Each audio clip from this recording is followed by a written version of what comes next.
Hello guys, welcome back to the another video tutorial from Anand sir. Guys, आज हम एक बहुत इंपॉर्टेंट टॉपिक जो है वो शुरू करने वाले हैं। जूलॉजी का ये बहुत ज्यादा इंपॉर्टेंट टॉपिक है और इस टॉपिक से आप ऐसे भी कह सकते हो कि ये एमबीबीएस की पहली स्टेप है। तो टॉपिक का नाम ऑब्वियसली क्या है? Body fluid and circulation. Guys, ये टॉपिक के में क्या क्या सिनॉप्सिस आएगा, कैसे कैसे इस टॉपिक का फ्लो बढ़ेगा, इसके बारे में हम थोड़ी डिटेल जानकारी लेंगे। गाइस, जो आपका टॉपिक का नाम है जिसका नाम है बॉडी फ्लूइड एंड सर्कुलेशन। पहले हम बॉडी फ्लूइड और सर्कुलेशन क्या है, मतलब इस डेफिनेशन से और इस चैप्टर के हेडिंग से हमें क्या पता चलता है, इसके बारे में थोड़ा सा डिटेल सिनॉप्सिस देखेंगे। बराबर। सो बॉडी फ्लूइड क्या है गाइस? मतलब सबसे पहले फ्लूइड के वर्ड के तरफ जाने से पहले सर्कुलेशन क्या है इसके बारे में जरा हम ज्यादा जानकारी लेंगे। बराबर। सो सबसे पहला जो वर्ड आता है, what do you mean by circulation. तो सर्कुलेशन क्या है ये सबसे पहले समझ के लेते हैं। तो बेटा, सर्कुलेशन माने क्या? तो यहां पे हम लिखते हैं what is exactly mean by the circulation. Circulation मतलब एग्जैक्टली हम क्या कंसीडर कर सकते हैं। बराबर। आप बताओ गाइस, आप खाना खाते हो, बराबर?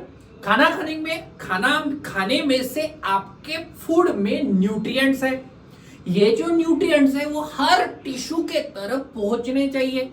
तो ये जो न्यूट्रिएंट्स है, इवन आप जो सांस लेते हैं उसमें ऑक्सीजन है, हम गैसेस का एक्सचेंज करते हैं, हमारे बॉडी में एक्सक्रीटरी प्रोडक्ट बनते हैं।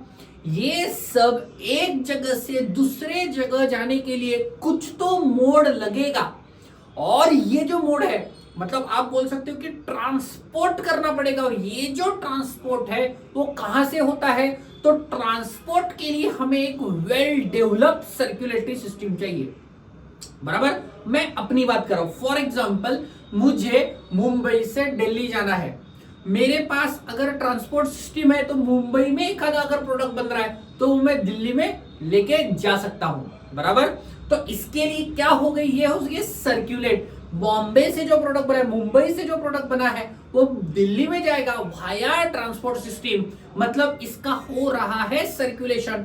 वैसे ही आपके बॉडी में अगर आपको nutrients, oxygen, carbon dioxide, excretory product, इनको एक जगह से दूसरे जगह अगर लेके जाना है तो इसके लिए हमें लगेगी एक सिस्टम जिसका नाम है सर्कुलेटरी सिस्टम। तो सर्कुलेशन का इंपॉर्टेंस हम समझ के लेते हैं। तो क्या है सर्कुलेशन का इंपॉर्टेंट? इट इज सर्कुलेशन का इंपॉर्टेंट क्या? ट्रांसपोर्ट के लिए हमें सर्कुलेशन जो है वो बहुत इंपॉर्टेंट लगेगा।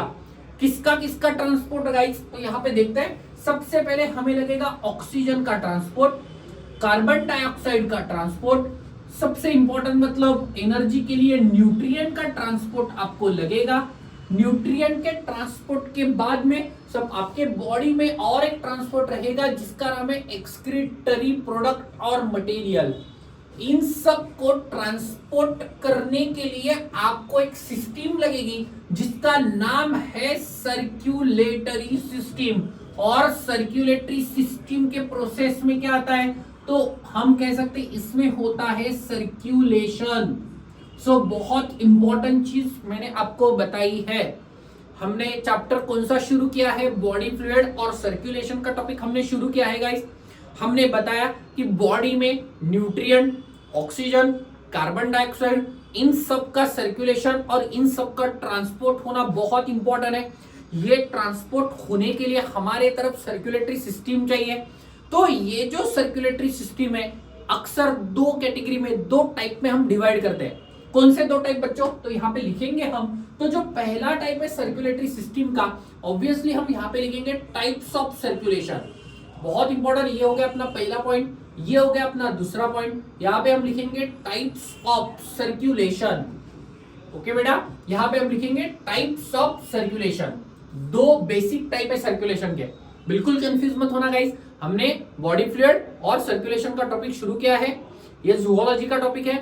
हमने बताया कि आपके बॉडी में nutrient, carbon dioxide, oxygen, excretory product, ये एक जगह से दूसरे जगह हमें ट्रांसपोर्ट करने पड़ेंगे, एक जगह से दूसरे जगह हमें लेके जाने पड़ेंगे। इसके लिए हमें एक वेल डेवलप्ड सर्कुलेटरी सिस्टम चाहिए। हम हमारी बात करें कि हमारे में वेल डेवलप्ड सर्कुलेटरी सिस्टम है, वैसे देखा जाए तो सर्कुलेटरी सिस्टम टेक्निकली दो टाइप की रहती है, जो आपने ऑलरेडी एनिमल किंगडम में पढ़ ली है। कौन सी दो टाइप की सर्कुलेटरी सिस्टम है गाइस? तो पहली जो सर्कुलेटरी सिस्टम है इसको हम बोलते हैं open type of circulatory system. क्या नाम है बेटा? Open type of circulatory system. और दूसरा जो टाइप है जिसका नाम है close type of circulatory system. तो बेसिकली ओपन और close type of circulatory system क्या है वो समझने की हम कोशिश करेंगे।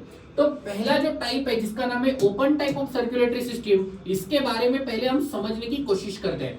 तो क्या है open type of circulatory system? चलो बात करते हैं open type of circulatory system. Open type of circulatory system, so आप simply open type of circulation ऐसा भी इसको कह सकते हो, चलेगा? तो शुरू करते हैं ओपन टाइप ऑफ सर्कुलेशन है क्या, ध्यान देना। ओके, सो इमेजिन करो, एक जस्ट इमेजिन करो, हम मुझे एक बात बताओ, आपका जो ब्लड है वो कौन पंप कर रहा है? हार्ट पंप कर रहा है, बराबर। और आपके हार्ट के थ्रू ये आर्टरीज और वेन के थ्रू टिश्यू में जा रहा है। इसका मतलब just imagine one of the water source is there और उसको पाइपलाइन लगी है और ये पाइपलाइन के थ्रू आपका पानी जा रहा है। पर जस्ट इमेजिन करो ये पाइपलाइन अवेलेबल ही नहीं है, बराबर। हार्ट जो है वो आप अगर देखोगे तो ब्लड तो पंप कर रहा है, पर वो डायरेक्टली टिश्यू को बात कर रहा है। फॉर एग्जांपल मैं यहां से पानी भेज रहा हूं और टिश्यू को मैं नहला रहा हूं, तो डायरेक्टली मेरा जो ब्लड है विदाउट आर्टरीज और वेन्स, विदाउट एनी कैपिलरीज, सीधा टिश्यू को अगर बात कर रहा है, सीधा कैविटीज में जा रहा है। इस कैविटीज को हम और एक नाम देंगे जिसका नाम है साइनस। इसमें अगर सीधा जा रहा है तो ये जो टाइप ऑफ सर्कुलेटरी सिस्टम है जहां पे आर्टरीज और वेन्स एक तो अनडेवलप है, एक तो एब्सेंट है, ऐसे टाइप ऑफ सर्कुलेटरी सिस्टम को आप open type of circulatory system ऐसा कह सकते हो। तो यहाँ पे हम लिख देंगे open type of circulatory system. क्या हो रहा है यहाँ पे टिश्यूज और ऑर्गन, सिंपली हम यहाँ पे लिखेंगे ऑर्गन्स आर डायरेक्टली बात। ऑर्गन जो रहते हैं वो क्या होता है बेटा? तो डायरेक्टली बात, ऑर्गन्स आर डायरेक्टली बात। ये जो ऑर्गन्स है क्या होने वाले? ऑर्गन्स आर डायरेक्टली बात मतलब नहा रहे और एक्सपोज हो रहे। ऑर्गन्स आर डायरेक्टली बात इन द ब्लड। सो आप अगर देखोगे sir open type of circulatory system कहां पे हमें मिलती है, आप बता सकते हो क्या? पक्का बता रहा हूं। Open type of circulatory system can be found in one of the very important example you already learn in the animal kingdom known as arthropoda. Arthro मतलब जॉइंट और पोडा मतलब अपेंडेजेस। ओके गाइस, और दूसरा जो example है जहां पे आपको open type of circulatory system देखने को मिलेगी जिसका नाम है मोल्यूस्का। क्या नाम है बेटा? मोल्यूस्का। So सबसे important open type of circulatory system can be found in arthropoda and another type of circulatory system can be found in or open type of circulatory system another example is called as mollusca. So यहाँ पे और लिख क्या देते हैं हम, ठीक है? तो यहाँ पे आप तो एक यहाँ पे बोल सकते हो कि vessels that is arteries, हम simply vessels लिखेंगे, that is vessels are absent. Vessels are absent. Okay बेटा, यहाँ पे होपफुली आपको समझ में आ गया होगा। हमने कौन सा टॉपिक शुरू किया बेटा? हमने एक इंपॉर्टेंट टॉपिक शुरू किया जिसका नाम है बॉडी फ्लूइड और सर्कुलेशन। हमने देखा कि सर्कुलेशन का इंपॉर्टेंस क्या है, तो हमें करना है ट्रांसपोर्ट। किसका ट्रांसपोर्ट करना है? हमें करना है ऑक्सीजन का ट्रांसपोर्ट, हमें करना है कार्बन डाइऑक्साइड का ट्रांसपोर्ट, हमें करना है न्यूट्रिएंट का ट्रांसपोर्ट, हमें करना है एक्सक्रीटरी मटेरियल का ट्रांसपोर्ट भी हम कर सकते हैं, बराबर। और ये सब ट्रांसपोर्ट करने के लिए हमें चाहिए सर्कुलेटरी सिस्टम। और सर्कुलेटरी सिस्टम बेसिकली दो पार्ट में हम डिवाइड करते हैं। पहला जो पार्ट है उसका नाम है ओपन टाइप ऑफ सर्कुलेशन, जहां पे ऑर्गन्स जो है वो डायरेक्टली बात हो जाएंगे। और दूसरा जो सर्कुलेशन की अगर हम बात कर सकते हैं तो जिसका नाम है क्लोज टाइप। पर ओपन टाइप ऑफ सर्कुलेशन में दो फाइलम उसके एग्जांपल है। पहला फाइलम है आर्थ्रोपोडा और जो दूसरा फाइलम है जिसका नाम है मोल्युस्का।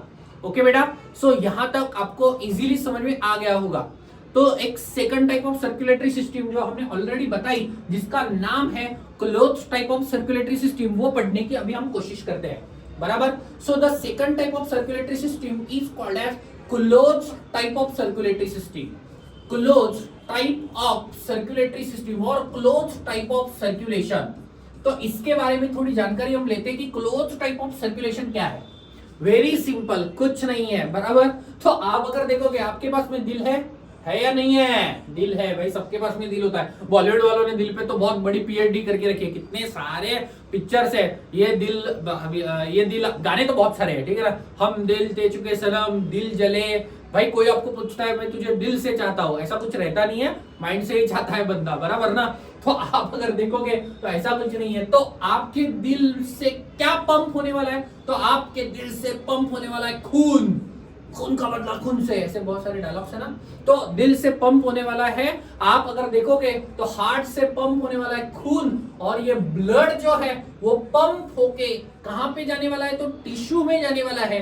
पर बाय द वे गाइस, ये टिश्यू से जो भी कार्बन डाइऑक्साइड बनेगा वो फिर से हार्ट में जाने वाला है, मतलब डीऑक्सीनेटेड ब्लड के थ्रू, बराबर। तो आपके हार्ट की अगर बात करोगे तो हमारी बात कर रहे हैं, तो ब्लड कैसा जाता है बच्चों? तो ब्लड जो है वो जाएगा with the help of vessels, that is arteries and veins. तो जिस सर्कुलेटरी सिस्टम में, close type of circulatory system में, जहां पे आर्टरी है, बराबर, और दूसरा क्या है? वेन्स है, और क्या है? कैपिलरीज है। तो ये सभी को कंबाइनली हम कहेंगे ब्लड वेसल्स। क्या कहेंगे बेटा? Blood vessels. तो जिसमें भी ब्लड वेसल्स है, मतलब जो ऑर्गेनिज्म में ब्लड वेसल्स है, आप बोल सकते हो डेवलप ब्लड वेसल्स है, such as arteries, such as veins, such as capillaries. तो जिसमें ये डेवलप्ड है तो उसको हमें कहना है क्लोज टाइप ऑफ सर्कुलेशन। तो हमने क्या बताया? हमने बॉडी फ्लूइड और सर्कुलेशन का टॉपिक्स देखना शुरू किया। बॉडी फ्लूइड और सर्कुलेशन के टॉपिक में हमने क्या देखा कि सर्कुलेशन बहुत ज्यादा इंपॉर्टेंस है। किसके लिए? तो ट्रांसपोर्ट के लिए। कौन सा ट्रांसपोर्ट? ऑक्सीजन का ट्रांसपोर्ट, न्यूट्रिएंट का ट्रांसपोर्ट, एक्सक्रीटरी प्रोडक्ट का ट्रांसपोर्ट, इन सभी चीजों के लिए इंपॉर्टेंस है। हमने देखा कि इसके लिए सर्कुलेशन करने के लिए हमने दो टाइप की सर्कुलेटरी सिस्टम देखी। एक सर्कुलेटरी सिस्टम देखी open type of circulatory system, और दूसरी देखी close type of circulatory system. Open type of circulatory system आपको आर्थ्रोपोडा और मॉलिस्का में मिलेगी, जहां पे सीधा जो ब्लड आ रहा है, हार्ट ने जो ब्लड पंप किया है वो साइनसेस में और कैविटीज में जाएगा, ऑर्गन टिश्यू डायरेक्टली बात हो जाएंगे। पर हमारे में ऐसा नहीं है। हार्ट है, हार्ट से ब्लड जा रहा है वाया कैपिलरीज, आर्टरीज और वेन्स, मतलब oxygenated blood via arteries, deoxygenated blood via when, और कैपिलरीज जो फाइन नेटवर्क्स है, बराबर। तो ये तीनों जिसमें वेल डेवलप है, इन सभी को हमने कंबाइनली ब्लड वेसल ऐसा बोला है। ये तीनों जिसमें कंबाइंस है, उस टाइप ऑफ सर्कुलेटरी सिस्टम को आप क्लोज टाइप ऑफ सर्कुलेशन ऐसा बोल सकते हो। Close type of circulatory system ऐसा बोल सकते हो। ओके गाइस, यहां तक आपको समझ में आ गया है गाइस। होपफुली ये जो टॉपिक है, ये जो बीट है, आपको आराम से समझ में आ गया होगा। तो बेटा आफ्टर द डेफिनेशन और after the importance of circulation, ये इंपॉर्टेंट बात कर रहा हूं मैं, बराबर। तो हमने क्या देखा? हमने सबसे पहले किसका इंपॉर्टेंस देखा बच्चों? तो हमने देखा इंपॉर्टेंस ऑफ सर्कुलेशन। सर्कुलेशन का इंपॉर्टेंट देख लिया। सर्कुलेशन का इंपॉर्टेंट देखने के बाद में हमने सेकंड जो पॉइंट है जिसपे हमने बात की, टाइप्स ऑफ सर्कुलेशन के बारे में हमने बात की। अब हम बात करेंगे इंपॉर्टेंट चीज पे। कौन से इंपॉर्टेंट चीज पे? तो हम देखेंगे अलग अलग ऑर्गेनिज्म में, सब में हमें ब्लड पंप करने के लिए क्या है बेटा? तो हार्ट है, दिल है अपना, बराबर। ठीक है, क्या है बेटा? दिल है। ये दिल क्या पंप करने वाला है? दिल पंप करने वाला है। ये हार्ट पंप करने वाला है ब्लड। पानी तो पंप नहीं करेगा, ढपक ढपक ढपक, पानी तो ऐसा पंप नहीं करता है, बराबर ना। तो हार्ट पंप क्या करने वाला है? तो ब्लड पंप करने वाला है। और ये जो हार्ट है, ये अपना हार्ट जो है, सबके हार्ट, ठीक है ना, मसल से बनते हैं। तो जनरली जो हार्ट रहता है वो मस्कुलर इन ओरिजिन रहता है, और आपके हार्ट में पंपिंग के लिए बहुत सारे ऑर्गेनिज्म में आपके हार्ट बनते हैं चेंबर से। तो अलग अलग ऑर्गेनिज्म में अलग अलग नंबर ऑफ द चेंबर्स है, इसके तरफ हम थोड़ा सा फोकस करेंगे, बराबर। ओके बेटा, तो चलो जाते हैं पिक्टोरियल रिप्रेजेंटेशन की तरफ। सो ये आपको हेल्पफुल रहेगा, सिंपली आपको हेल्पफुल हो जाएगा बेटा। पिक्टोरियल रिप्रेजेंटेशन में आपको पता चलेगा कि कौन से, आप अगर देखोगे तो कौन से ऑर्गेनिज्म में कैसे कैसे हार्ट है। तो देखो, हमने बॉडी फ्लूइड और सर्कुलेशन में एक पिक्टोरियल रिप्रेजेंटेशन में आपके सामने रख रहा हूं। तो ये पिक्टोरियल रिप्रेजेंटेशन में आपको दिखेगा कि अलग अलग ऑर्गेनिज्म में यहाँ पे मेंशन किए गए हैं। कौन से अलग अलग ऑर्गेनिज्म है गाइस? तो आप अगर देखोगे तो ये है फिशेस, ये है एम्फीबिया, ठीक है, ये है रेप्टाइल्स और ये है क्रोकोडाइल बर्ड्स और मैमल्स, बराबर। और आप इजीली देख रहे होंगे कि इनके ऊपर इनके हार्ट जो है वो इंडिकेट किए गए हैं। तो कैसे गाइस, तो फिशेस में आपको इजीली दिख सकता है कि यहाँ पे सिर्फ 2 ही चेंबर दिख रहे हैं, 1 चेंबर 2 चेंबर, और इस एक चेंबर जो रिप्रेजेंट करता है एट्रियम को, एक चेंबर रिप्रेजेंट करता है एट्रियम को और दूसरा चेंबर रिप्रेजेंट करता है वेंट्रिकल को। तो बेसिकली हार्ट फिशेस का, अगर हार्ट की अगर आप बात करोगे तो इसमें है 2 चेंबर, बराबर। एम्फीबिया की बात करते हो तो इसमें है 3 चेंबर और ये 3 चेंबर में 2 है एट्रिया और 1 है वेंट्रिकल, ठीक है। तो जनरली एट्रिया जो है, आपको अभी बताया मैंने कि एट्रिया जो है वो ऑक्सीजनेटेड ब्लड कैरी करता है, ऑक्सीजनेटेड ब्लड का वो प्लेटफॉर्म है। वेंट्रिकल डीऑक्सीजनेटेड ब्लड का एक प्लेटफॉर्म है। एम्फीबिया में 3 चेंबर है, रेप्टाइल्स में भी 3 चेंबर है और क्रोकोडाइल इसको एक्सेप्शन है, क्रोकोडाइल में 4 चेंबर है, बर्ड्स में 4 चेंबर है और हमारे में भी 4 चेंबर है। तो सबसे पहले हमने डेफिनेशन और इंपॉर्टेंस देखा, उसके बाद में ओपन और क्लोज टाइप की सर्कुलेटरी सिस्टम देखी और थर्ड पॉइंट हमने इंडिकेट किया है कि अलग अलग ऑर्गेनिज्म में, अलग अलग ऑर्गेनिज्म के हार्ट में, फॉर एग्जांपल फिशेस में 2 चेंबर है, एम्फीबिया में 3 चेंबर है, रेप्टाइल्स में भी 3 चेंबर है, क्रोकोडाइल बर्ड्स और मैमल में 4 चेंबर है। तो आपको अगर किसी ने पूछा कि कौन से ऑर्गेनिज्म में कितने कितने चेंबर है तो आप ये इजीली इंडिकेट कर सकते हो। तो बेटा यहाँ पे आपका जो टॉपिक है, एक जो पोर्शन है वो आपका खत्म हो गया है। मतलब आप अगर बात करोगे इन सभी चीजों की तो अगला आपका जो टॉपिक शुरू होगा वो सिंपली क्या होगा, सर्कुलेशन। उसके बाद में हमने देखा टाइप्स ऑफ सर्कुलेशन, कौन से ऑर्गेनिज्म में कितने चेंबर्स हैं। अब हम एक्चुअली बात करेंगे ह्यूमन सर्कुलेटरी सिस्टम की। बेटा ह्यूमन सर्कुलेटरी सिस्टम क्या है, उसमें क्या क्या इन्वॉल्व है, कौन से कंपोनेंट है, उसका काम कैसे होता है, इसके बारे में हम अगले वीडियो लेक्चर में देखेंगे। सो होपफुली गाइस आपको लेक्चर पसंद आ गया होगा, होपफुली आपको ईच एंड एवरी कंसेप्ट पसंद आ गई होगी। अगर आपने एवरी चैप्टर का इंट्रोडक्शन अच्छे से किया, इंट्रोडक्शन में थोड़ा फोकस किया, तो आगे आने वाले जो सब टॉपिक है वो आपको इजीली समझ में आ जाएंगे। ओके बेटा, ये टॉपिक इंपॉर्टेंट है, 2 से 3 क्वेश्चन हर साल के एग्जामिनेशन में इसमें पूछे ही जाते हैं। तो इन शॉर्ट ये टॉपिक टेक्निकली इंपॉर्टेंट है, पर थियोरेटिकली आप अगर देखोगे तो ज्यादा से ज्यादा एमसीक्यू प्रैक्टिस करके आप ये सॉल्व कर सकते हो। सो होपफुली गाइस ये लेक्चर पसंद आ गया होगा। अगर ये लेक्चर आपको पसंद आता है तो जरूर लाइक और शेयर और सब्सक्राइब जरूर कीजिएगा। Thank you guys. एंड आपके ये जो लेक्चर है अलग अलग लेक्चर्स में अलग अलग टाइम पे बनाने की कोशिश कर रहा हूँ, तो आप जुड़े रहिएगा। Thank you guys, bye bye, take care, Tata.